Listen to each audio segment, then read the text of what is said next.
Ready, start. पश्चिम बंगाल के संदेशखाली मामले में गुरुवार को मुख्य आरोपी शाहजहां शेख को पुलिस ने आखिर गिरफ्तार कर लिया, मगर इससे पहले जिस तरह 55 दिन तक राज्य सरकार एक विचित्र जद्दोजहद में झूलती दिखी, उससे यही लगता है कि उसकी गिरफ्तारी के लिए दबाव बढ़ते जाने के बीच इस मसले पर जितना संभव हो सका टाल मटोल किया गया। अब अगर पुलिस मानती है कि शाहजहां को गिरफ्तार करने के लिए पर्याप्त आधार मौजूद थे, तो इसके लिए पहले ही ठोस कदम क्यों नहीं उठाए गए। राज्य में विपक्षी दलों की ओर से सवाल उठाने के अलावा हालत यह हो गई कि वहां के राज्यपाल ने शाहजहां शेख की गिरफ्तारी के लिए 72 घंटे की समय सीमा दे दी थी। इसके साथ ही कलकत्ता हाई कोर्ट ने भी इस मसले पर तीखे सवाल उठाए थे। गिरफ्तारी के बाद तृणमूल कांग्रेस ने शाहजहां को पार्टी से 6 साल के निलंबित करने की घोषणा की। हालांकि पुलिस के मुताबिक फिलहाल उसे संदेशखाली में प्रवर्तन निदेशालय यानी ईडी की टीम पर हमले से दूसरे मामले में गिरफ्तार किया गया है, मगर अब तक जैसी खबरें आई हैं उससे साफ है कि वह एक व्यापक अपराध तंत्र का हिस्सा था जिसके कई पीड़ित थे।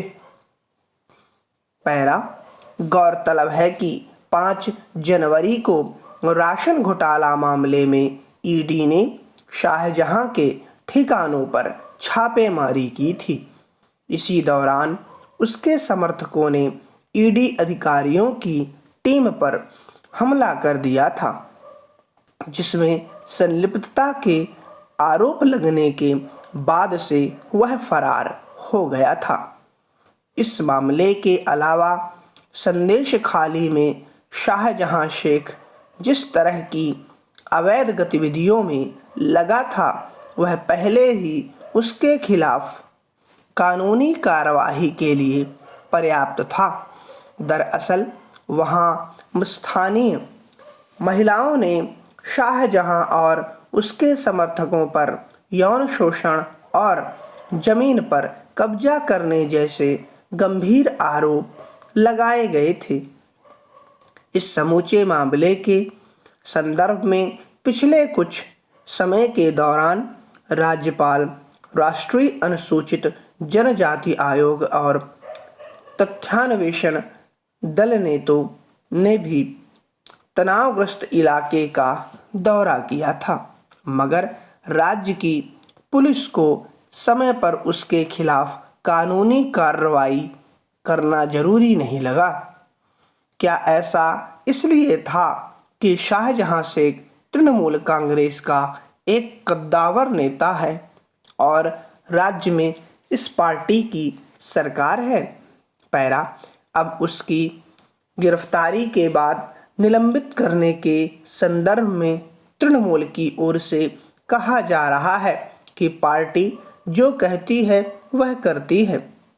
हालांकि इस मामले में जिस स्तर तक शिथिलता बरती गई, उससे यही लगता है कि जब मामले पर पर्दा डालना संभव नहीं रहा, तब तृणमूल कांग्रेस एक तरह से अपना चेहरा बचाने की कोशिश कर रही है।